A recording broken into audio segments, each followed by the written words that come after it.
And welcome back into Cullman Today. And of course, I'm Debbie Wood along with Colonel Cullman is with us this morning. And we're going to pick back up and talk a little bit about Colonel Cullman back in 1866. Okay. Prior to coming to America, when he left Germany, he had to leave because he was trying to overthrow the Baron von Bismarck. Yeah. At that time. The regime at that time was it was a nasty time to be in Bavaria. You know, kind of a comparison to Hitler, if you will. Mm-hmm. Almost as bad? Almost as bad. You know, Okay. Bismarck came into that area. He wanted to rule Bavaria, and he ruled it with an iron fist. You did not go along with him. You were either killed or you were thrown into prison. Well, you know, the colonel during this period of time, his dream was to set up this democratic government in Bavaria. That's really what he wanted. Wow. And Bismarck wasn't going to have that. Wasn't going. So during this second revolution, Bismarck was coming into power. He had a very large, forceful army that what got into the colonel's mind that he could overthrow them, I'm not sure. But he was trying. He was trying. He was and he trying. probably had helpers too. I He would did. imagine. He had a large lot. following in the southern part of Bavaria. But you know, he dynamited a train that the Baron was supposed to be on. Well, the Baron missed the train. Wow. Well, he killed a bunch of hogs. That was it. Bismarck found out Cullman was responsible for it, put a price on his head. You know, and can you imagine, you know, you go back home, you got your wife, you got your kids there. You know that if Bismarck catches you, he's going to hang you. Sure. Can you imagine, you know, sneaking away in the middle of the night, how that must have felt? And leaving your family. Leaving you know them. he didn't want to do that, but he had to. also knew that Josephine's parents were relatively well off. Right.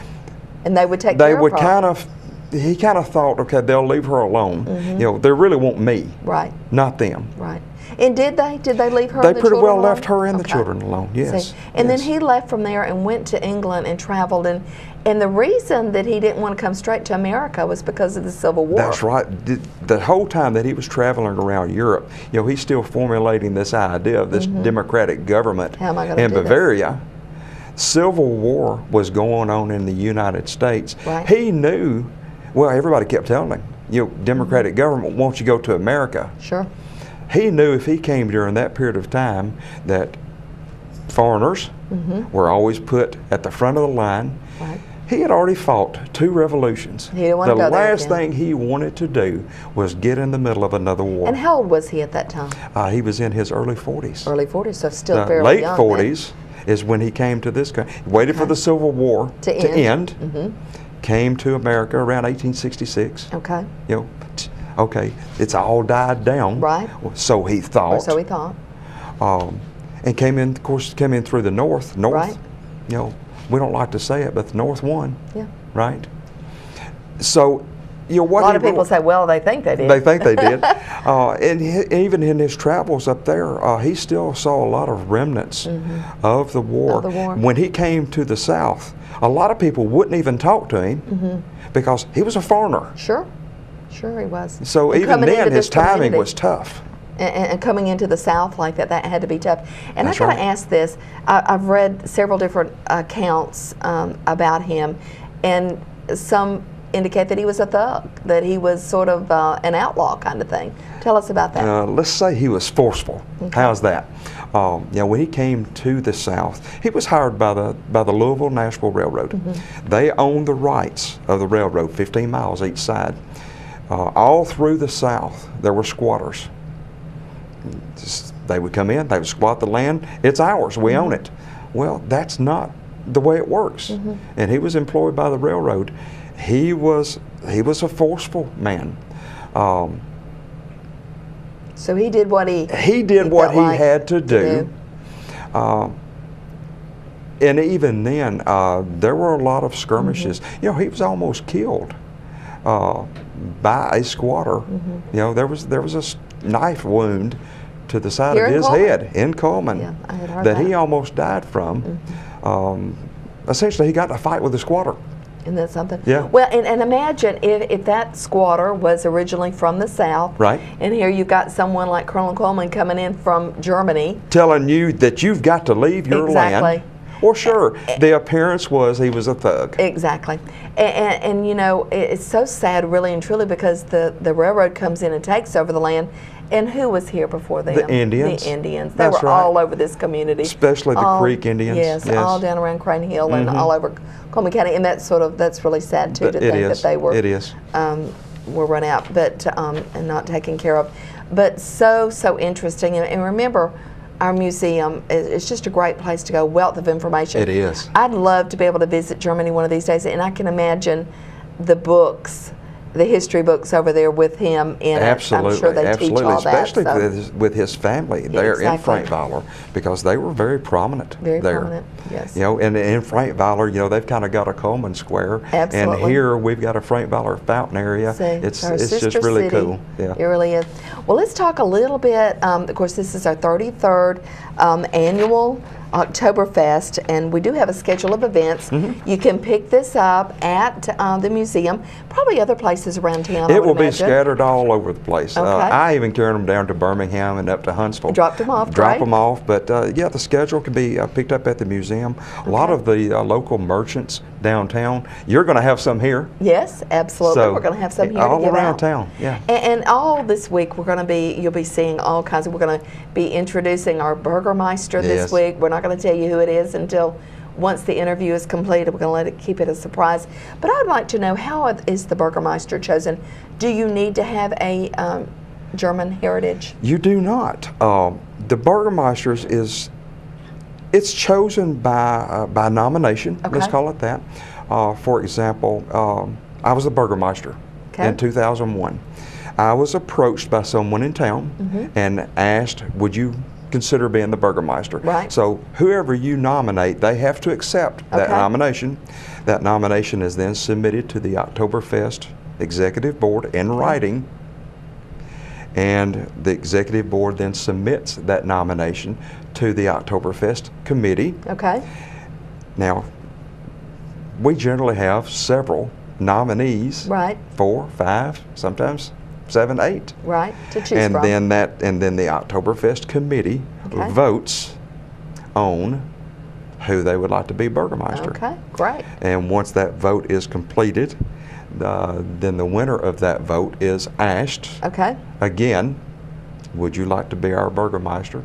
And then if they accept, then they're the Burgermeister. And of course, they've got the great outfit. We love those outfits. I've seen last year, I saw so many of the outfits, the dirndls, and I love the ones that are 3/4 length and all the beautiful bright colors and they the won't embroidery. let me wear those. They won't let you. I was going to say, Larry, wouldn't you look better in your brown suit? Absolutely. I'll put little barrettes in my beard one year. How's well, you that? could do that. I would do that. You could do that. But let's talk a little bit about Miss Oktoberfest too, because all the fair queens are invited to participate. And how is it chosen? I know the pretzel is a big part of it, or is it? Well, it is all the fair queens, the representatives from each high school, plus a teacher nominee from St. Bernard. Okay. Because they don't participate in the fair pageant. Right. But they still do. We invite them to send a young lady to participate in Miss Oktoberfest. Okay. Now, for several years, you're absolutely right. We had a pretzel and a cupcake. Right. One that's year, the old way of that's doing the old way of doing it. But you know, one year we just made our cupcakes just too moist. Too moist. And the pretzel kind of got all mushy inside the cupcake. Right. Well, what I do is I pass out all the cupcakes.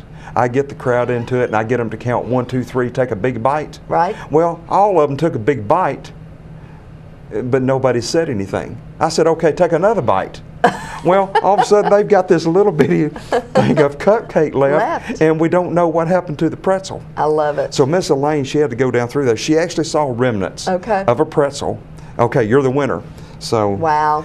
So no more of that. No, that got too close for because I'm standing up there trying to figure out which one of them won. Right. What I do now is I squirt chocolate pudding inside of a white cupcake. Great. And then put a little icing over the top of it. I've got this big baker's syringe. I fill that thing full. Carl Cullman bakes the cupcakes. I bake the cupcakes. How wonderful That's is right. that? So when they bite into it, there is not a question which one has chocolate pudding. Matter of fact, we do an interview now. Okay. Just to give the girls the opportunity to sit around and ask us questions. Right. We get to ask them some questions. You know, do you think this would be fun? And one of the interview questions is, are you allergic to chocolate? I love it. I love it. You need to know that, don't Well, you? and what am I going to do if one of them says yes? Yes, exactly. You're going to have to change up. Miss Jelly. Peyton, You can Miss do Peyton jam. last year, Peyton Palmer. she said, I'm not allergic to chocolate, but I don't like it. How about that?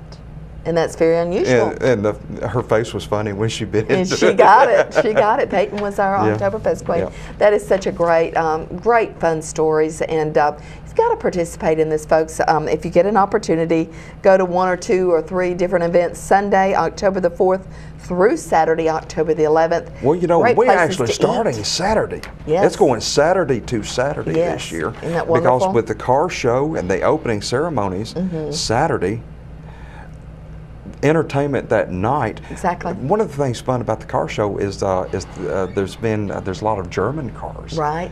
Oh, see? Oktoberfest. Yeah. Okay, German cars, and then of course we have the Miss Oktoberfest selection. Right.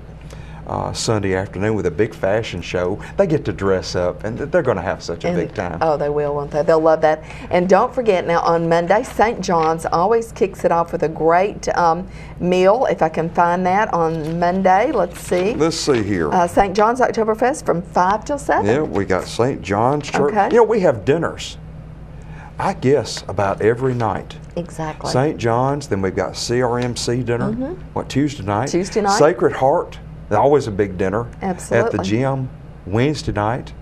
All steak, Thursday. Yeah.